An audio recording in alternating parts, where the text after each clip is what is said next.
अङ्गं हरेः पुलकभूषणमाश्रयन्ती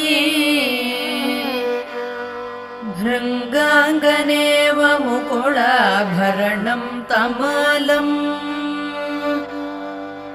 अङ्गीकृताखिलविभूतिरपाङ्गलीला माङ्गल्यदास्तु मम मङ्गलदेवतायाः